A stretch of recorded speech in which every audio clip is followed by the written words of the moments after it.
The Kremlin has sent out Maria Zakharova to threaten the West. The dictator is ready to strike Kyiv if his parody of a parade is disrupted. Following the economy, Putin's approval rating is hitting rock bottom. The price of this year's Victory Day obsession has been revealed. He was written off, but now he's preparing to seize power. Intelligence has named the Kremlin's Judas, who is plotting an assassination of the dictator. Gundyayev is praying for Putin without Putin. Russians are storming EU visa centers and a spy scandal in Austria. Who and how were Russian diplomats wiretapping while hiding their rank? Are you interested yet? Then give us a like right now and let's get started. My name is Vladimir Karaban. This is News Today. Let's go. Ukraine will respond in kind. The next 24 hours will show whether Ukrainian drones and missiles will visit the parade on Red Square, President Volodymyr Zelensky stated.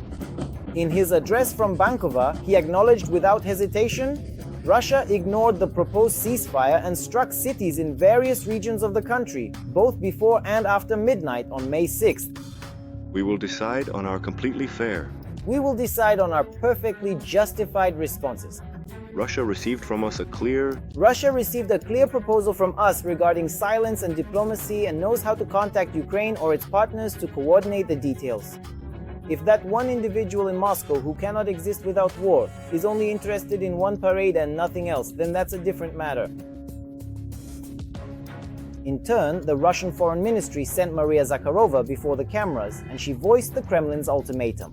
Supposedly, if the great victory celebration doesn't go according to Putin's script, the Russian Ministry of Defense will strike the so-called decision-making centers. In other words, the aggressor country is threatening to kill as many peaceful Ukrainians as possible. To avoid hitting any foreigners in Kyiv by mistake, Zakharova asked them to leave the Ukrainian capital. A note with the following content was sent to all foreign diplomatic missions and international organization offices accredited to the Foreign Ministry. I quote, "On May 4th, 2026, the Ministry of Defense of the Russian Federation published an official statement regarding the threats from the Kyiv regime to strike Moscow on the holiday sacred to all Russians, Victory Day, in the Great Patriotic War.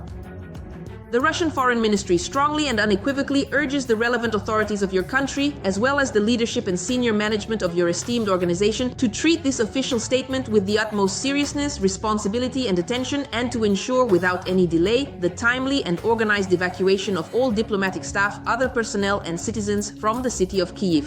This is due to the inevitability and certainty of the Russian Federation's armed forces launching a powerful and decisive retaliatory strike on the city of Kyiv, including but not limited to decision-making centers and critical infrastructure, should the Kyiv regime proceed to carry out its criminal and terrorist plans and actions. This warning is especially urgent and relevant during the period of the Great Victory Day celebrations, when the risk of escalation is particularly high." We'll pay any price. It seems this song lyric has become the theme for the Victory Mania celebrations. With a massive budget haul in 2026, Russians are spending 1 billion rubles on the May 9th celebrations. St. Petersburg will spend the most, 300 million. That's a record for the city. Meanwhile, the Austria publication calculated that parades were cancelled altogether in at least 15 regions. And for the first time, Moscow and St. Petersburg won't see any armored vehicles. For now, residents of the Moscow region are enjoying the achievements of the modern defense industry. This morning, Russians watched a drone attack and the local air defense in action. According to eyewitnesses, drones attacked a military logistics complex in the Narofominsk district. Holy shit! That's the second one. One's gone, but here come more. There's a whole swarm of them. They're like bees now. The Nara complex may have been under attack. This military facility covering 200 hectares is located within military town number 3. Putin's rating is plummeting towards zero. Precise deep strikes by the Ukrainian armed forces are destroying the loyalty of Russian residents to their president. After all, the war with its explosions and fires has spilled out of the TV screens and right onto Putin's electorate. And they weren't prepared for it. And yet, parliamentary elections are coming this fall. Putin's ratings have crashed to their lowest point since the start of his special military operation. A sense of horror. The heart of Russia. And it's reached us. There is no more trust in the Putin regime. At Putin's peak in 2015, this open-ended question gave 71%, that is 71. And now we see 29. Feel the difference, as they say. Elections are in 6 months and the rating has been falling for 9 weeks straight. Russia hasn't seen such a low level since 2018 when the pension reform was introduced. Several Russian sociological agencies, from the Kremlin-aligned FOM to the state-run VT-SIOM and the independent Levada Center, have recorded a sharp decline in support for the dictator. Why are they doing this? As I said, it means they were told by the presidential administration that it's allowed or even necessary. Why were they told that? I have a hypothesis. Currently, according to much data, indirect and even some direct leaks, there's a confrontation between the FSB, primarily its second service, yes, the political one, and the presidential administration represented by Kirienko. Down 12.2 points in a year, and since early March, another 7.9. Even the 2022 mobilization didn't cause such a collapse. The Kremlin realizes that the goals are unattainable and they're changing before our eyes. But you can't talk about that directly. That's point number one. And point number two, the Kremlin surely understands as well, they run their own sociological services. They have the FSO for that, the security service, which has always handled private sociological polls. They understand that the rating is down. By late April, the rating dropped to 65.5%. And the real numbers could be much lower. For any careless word, you could be charged with a crime for discrediting the Russian army. So telling a stranger, whether they're from VCOM or the FSB, who asks if you trust Putin, saying, I don't trust him. Those who disagree are afraid, while those who agree in such a basically an almost totalitarian society, they enjoy showing their loyalty, that they love Putin, that they're for the war, to report in, right? To salute. They don't really understand, the average person, what sociologists are, what sociology is. So when they're asked, do you trust Putin? Of course I trust him. What's there to say? But someone who disagrees will think 10 times before answering that they don't trust him. And now, ahead of the parade, VCIOM didn't publish the Russian president's weekly rating at all. But last year, VCIOM published the rating even on May 9th, despite it being a holiday. Back then, sociologists estimated the president's approval at 78.3%. FOM, unlike VCIOM, recorded a drop in the old man's rating to 73% over the weekend. FOM's data is also, by the way, mostly normal. But for FOM, for the first time since when? For the first time since the 2024 invasion of the Kursk region, the anxiety curve exceeded the calm curve in their famous public anxiety rating. So what was the trigger for Russians? Why do they suddenly not trust Putin? Of course, my level of safety, it's already right here. With such interesting, moments. And the fact that, siren alarm, no state of emergency is declared, nothing happens, like everything's fine. Naturally, the main topic was the blocking of the internet and Telegram. How will you live without mobile internet? Sadly. Said crying in a corner. Will you look for other ways to communicate, or will you just have to accept it? Now we'll say we will, and then a paddy wagon with cops turns the corner, ties us up, and takes us away to somewhere, some dark places. So we'll say that we won't. We'll just accept it. But the situation in the country couldn't have been worsened by these factors alone. It's very expensive. Is there any real hope that prices will possibly revert back to their earlier levels, or is that unlikely to happen? I hope so, but it will take years, obviously, not all at once. The government must change at the very least. It goes deeper and deeper. Sanctions have compounded economic stagnation, rising prices, and the feeling that things won't get better. Putin has driven the country into a corner with the war, and that's really the case. Public opinion is, first of all, tired of the war, and most importantly in this regard, the military anesthesia has stopped working. Before, it seemed like, well, yes, a difficult war.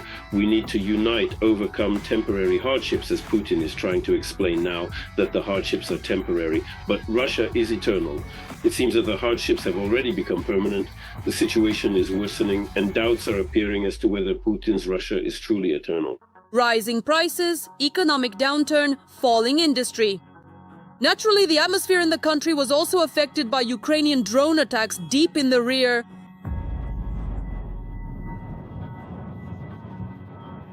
Russians have begun to realize that Putin cannot protect them 1,000 kilometers from the border. Thus, day by day, all of Putin's power is being destroyed. Do you have a desire, or has that desire increased, for the special military operation to end as soon as possible? It should have been ended in the first years. In the first year. Even in the first month, I would say it should have ended. That's it. And the longer it drags on, the worse it will all get. And even in the temporarily occupied territories, the few who rejoiced at the arrival of Putin's little green men have realized that it was all a farce. I believed Putin that we would live like in the Soviet Union. In 2022, it was like that. Electricity and water were free, they gave a ton of communal coal, also for free, and the doctor at the hospital gave out medicine for free. But now, apparently, he's forgotten his promises. Not only are we paying triple for everything, but they're also scaring us with fines at every turn. Putin was just giving us everything on credit, and now we have to pay in full for a year of returning to the Soviet Union. All these grievances add up to a general picture, and though not abruptly but gradually, they are still changing public sentiment. I've had this desire for a very long time now, for all of this to end. But today it's really hit me hard, even stronger than before. Before the threat seemed unreachable and far away, now it's become... Yes. Scary. Now it's a reality. And what if everything gets even worse? It's become very scary. It's very close, yes. But on what terms? I mean, any terms or just somehow like... Any. Peace is what matters. A peaceful sky overhead? Yes. Things at the front aren't as rosy as they report on the federal channels. The truth is that Russia lost 116 square kilometers in April alone, and it's the Ukrainian army advancing, not the Russian one. People aren't so eager to sign military contracts anymore, and the Ministry of Defense realizes that the regime could collapse. And as strange as it may sound, Putin is very sensitive about his approval rating.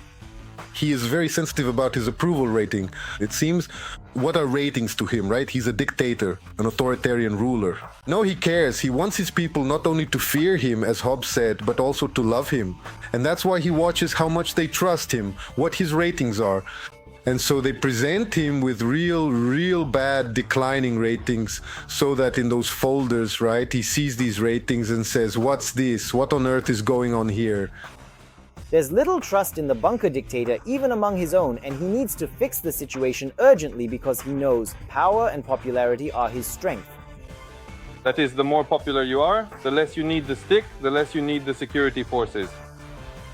While Putin was truly popular, the security forces were an auxiliary tool of governance for him. They were entirely dependent on him.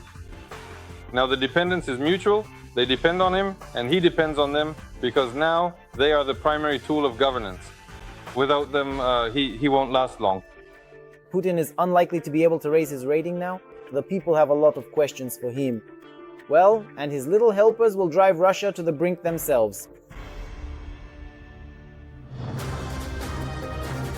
In the main cathedral of the Russian armed forces, they prayed for Putin. In honor of Victory Day, Gundyayev performed a festive prayer service. Lord, please keep everyone ever vigilant and on guard for the independence and precious freedom of modern Russia, our beloved motherland. Amen. Happy holiday to all. Is it just me, or would it have been more appropriate for the patriarch to shout hooray instead of amen? Nevertheless, this so-called prayer service was attended by Defense Minister Andrei Belousov, his deputy Goromykin, and representatives of central military command bodies. Kirill awarded the head of the engineering troops, Yuri Stavitsky, the Order of Prince Daniel of Moscow, 2nd degree. Well, and during the liturgy in honor of the victory in the war, it's some kind of surrealism. He prayed for Putin's health. Putin himself wasn't seen in the church, and that's understandable. Rumor has it that the dictator spends most of his time in his bunker for fear of assassination, including by his own inner circle, and it's not without reason. Intelligence reports that Putin's former allies have sensed his vulnerability. You'll be surprised when you hear the name of the Judas. We'll tell you more. It seems the Russian dictator is now afraid of even his own shadow. Putin's time is up. While the TV screens pour talk of an external enemy into ears, a far more dangerous process is unfolding inside Russia, a power struggle. They often say that the greatest and most powerful addiction a person can experience is the addiction to power itself. I have never felt that. I've never been an addicted person to anything at all. To expect or believe that once you have climbed into some high office or important position, it should belong to you for life, right up until the grave, is something that I consider to be absolutely unacceptable. Important Stories obtained an intelligence report from an EU country about the real state of affairs in the Kremlin and Vladimir Putin's condition. Since early March 2026, the Kremlin and Vladimir Putin have been concerned about leaks of sensitive information, as well as the risk of a conspiracy or coup attempt against the Russian president. In particular, he fears the use of drones for a possible assassination attempt by members of the Russian political elite. That is, from the very people on whom the entire vertical of power rested just yesterday. I am sure that the most terrible things are beginning in Russia. The Federal Guard Service has effectively isolated the bunker dweller from the outside world, turning his movements into a special operation with elements of total control. Since the start of the war in Ukraine, Putin has often taken refuge in modernized bunkers, particularly in the Krasnodar region, where he can work for weeks, while Russian media continue to use pre-prepared video footage. Now every visitor to the administration undergoes a double check with a full search. And the list of places where Putin is allowed has been sharply reduced. He no longer appears in his usual residences or even at symbolic sites that were previously used to demonstrate control over the country. Trips to military facilities have also disappeared. If last year they were part of the public image of control, now the dictator does not appear there at all. In certain areas of Moscow, communication networks are periodically shut down. FSO officers are conducting large-scale checks using K9 units and are also stationed along the Moscow River, ready to respond to possible drone attacks. Even information is being brought under control. Any public materials featuring Putin now undergo an approval process. And employees working near the head of the Kremlin are forbidden from using regular phones. They are required to use devices without internet access. Travel exclusively in FSO vehicles and surveillance systems are being installed in their homes. And against this backdrop, a key figure appears in the report, the former Minister of Defense and now Secretary of the Security Council, Sergei Shoigu. For the 100th time, I'm going to thank Shoigu, Gerasimov, all of Shoigu's deputies, and all of Gerasimov's deputies.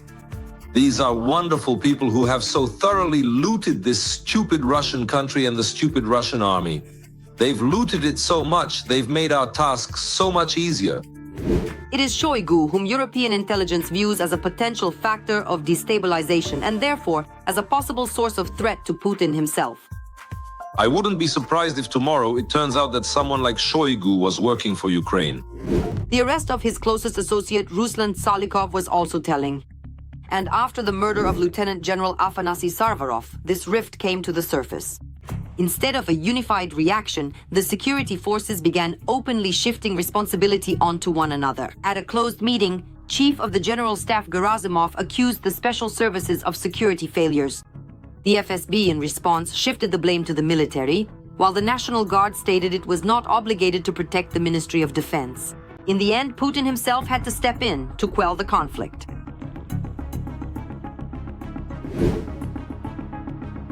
After the meeting, Vladimir Putin met with the director of the Federal Guard Service, Dmitry Koshnev, whose primary task is to ensure the physical security of the state's top leaders. It was decided to change the internal regulations of the FSO, expanding the list of individuals under the enhanced protection of this agency.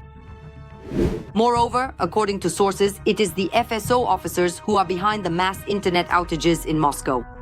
And wiretapping resources are now redirected not at external threats, but at internal ones. They are eavesdropping on the government, agencies, and officials.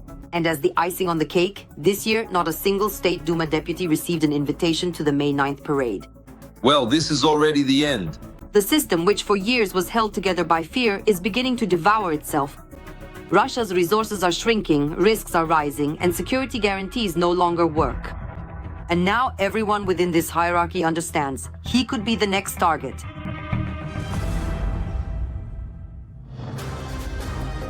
A A record number of visas were issued to Russians by Schengen area countries last year, according to data from the European Commission's monitoring tool, the Schengen Barometer.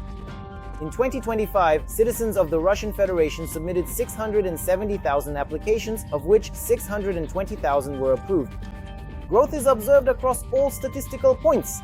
Most of the visas are so-called tourist ones. In second place are visas used by patriotic Russians to visit relatives in the enemy country, that is, NATO countries. A third of the issued documents are for France, Italy, and Spain. Interestingly, a number of European diplomats, especially from Paris, were against publishing this data. After all, declaring that the aggressor must be isolated and actually isolating them are two very different things. Meanwhile, Austria, which has long been regarded as a haven for spies of all kinds, is now actively kicking out Russian agents who have been hiding behind diplomatic status. The Russian embassy in Vienna installed specialized equipment on its rooftop, allowing the Kremlin to intercept highly secret data from international organizations that are based in the Austrian capital. Details of the scandal next up. Austria is clearing out a network of Russian spies? Authorities stated that diplomats in Vienna used a so-called forest of antennas to gather necessary information from Mother Russia. The interceptors were not only on the embassy building, but also on the roofs of houses in the Donaustadt district, where diplomats live with their families. The country's authorities accused 3 Russians, employees of the diplomatic mission, of espionage. Their names are not disclosed, but they have reportedly already left the country, reports the public broadcaster ORF. According to ORF, the Russian ambassador was summoned to the Ministry of Foreign Affairs in April regarding the diplomats' activities. The Russian side was asked to waive their diplomatic immunity so that prosecutors could conduct an investigation. However, it refused, which led to the expulsion, reports ORF. As noted, they have already left Austria. The Russian embassy in Austria met this news hysterically on its social networks. From the comment, it becomes clear that the list of personae non grata included, among others, members of the permanent mission to the OSCE, the very one whose delegates closely monitored the ceasefire by Ukraine and Russia in Donbass since 2014. We consider this latest unfriendly step by the Austrian authorities to be completely unjustified, purely politically motivated and categorically unacceptable. As in previous similar cases, no evidence, let alone proof, of alleged violations of the Vienna Convention on Diplomatic Relations has been presented to us. Moscow's tough reaction to these absolutely thoughtless actions by the Austrian side will certainly follow. Full responsibility for the further deterioration of bilateral relations, which are already at their lowest level in modern history, lies entirely with Vienna. This batch of Russians expelled from Austria has updated the list of those accused of espionage. Since 2020, a total of 14 Kremlin agents have been caught in it. The largest spy scandal involves a former Austrian counterintelligence officer, Egisto Ott. He was detained in 2024. Intelligence services found that Ott ran a network of undercover Russian agents, sent government phones and secure laptops to Moscow, and tracked Putin's opponents in Europe. Ott is linked to Jan Marsalek, the former head of a bankrupt German payment company who fled to Moscow. After Ott's arrest, Austria, which previously maintained neutrality, shifted its course toward a tougher crackdown on spies. Even Russian propagandists were caught in the crossfire, which of course caused an absolute uproar. If the policy of pushing out Russian journalists is not reconsidered, retaliatory measures from the Russian side will inevitably follow. And don't say later that it's somehow Russia expelling an Austrian journalist. No. It is Austria that expels Russian journalists, persecutes them, and prevents them from working on a systematic basis, repeating this same trick every time. Russia will react to this if they do not come to their senses once again. After other European countries began kicking out Russian agents, many of them found a safe haven in Austria. It seems that this shop is also closing for the Russians. The Austrian government increasingly admits it's time to change the laws and crack down harder on spies. And that's all I have time to tell you for this hour. But in the next episode, even more news awaits you. In the meantime, be sure to like this video if you haven't already and subscribe to our channel to know even more.